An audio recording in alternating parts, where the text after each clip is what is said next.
আল্লাহ রসুল সাল্লাল্লাহু আলাইহি ওয়াসাল্লাম বলছেন সিনফান মিন উম্মতি, তার মানে আমার উম্মতের দুটো শ্রেণী, দুই প্রকার মানুষ, লাম আরাহুমা বাদ, আমি এখনো তাদেরকে দেখিনি, মানে আখেরি জামানায় আমার মৃত্যুর পরে তারা আসবে।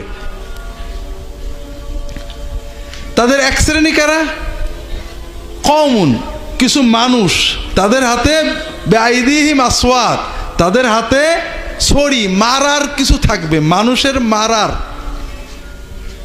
কাদনা বিল বাকার, গরুর যেমন লেজ থাকে, তাদের হাতে লাঠি, বেত, ছুরি, মানুষকে কষ্ট দেওয়ার কিছু জিনিস তাদের হাতে থাকবে। ইয়াদরিবুনান নাস বিহা, যারা ওইটা দিয়ে মানুষদের মারবে। অল্প স্বল্প কিছু কথা হলেই মার তাদের আগেই থাকবে। ওয়া নিসাউন কাসিয়াতুন আরিয়াতুন মাইলাতুন মুমিলাতুন রুউসুহুন্না কাআন্নাহুন্না আসনিমাতু আল ইবিল আউল বুখত। রাসূলুল্লাহ সাল্লাল্লাহু আলাইহি ওয়াসাল্লাম বলছেন, আর এরা হলো মারাওয়ালা। এক শ্রেণীর নারী থাকবে আমার উম্মতের ভিতরে, এটা দ্বিতীয় শ্রেণী,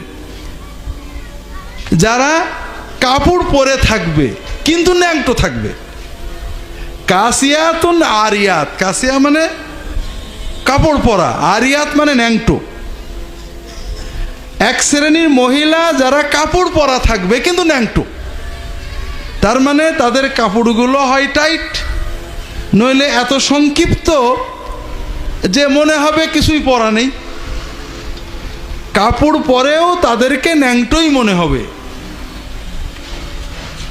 মাইলাতুন মুমিলাত, যারা হেলে দুলে চলবে এবং মানুষদেরকে খারাপ পথে টানবে। তাদের মাথার উপরে চুলগুলো এমন করে উপরে কোপা করে বাঁধবে, মনে হবে যেন উটের পিঠে যে চুট থাকে ওই রকম। এরা, এই যে আমার উম্মতের দুই শ্রেণী, এরা জান্নাতের খুশবুও পাবে না। নাউজুবিল্লাহ বলেন না।